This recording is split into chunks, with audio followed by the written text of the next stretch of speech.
Hey guys, welcome back to another tutorial video. So in today's video, I'll show you how to fix a Steam account that's locked for security reasons. So if Steam has temporarily locked your account, then it's usually because it detected unusual activity. So first try signing into your Steam account and read any security messages that's displayed. And if Steam asks you to verify your identity through your email or Steam card, then complete the verification process. Next, change your Steam password to a strong and unique one.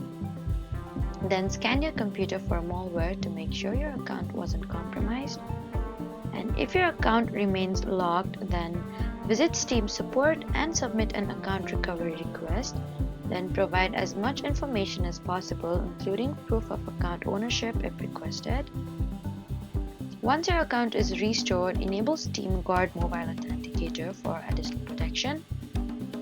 So that was how to fix a Steam account locked for security. Please do not forget to like, comment, and subscribe for more helpful tutorials. Thank you for watching.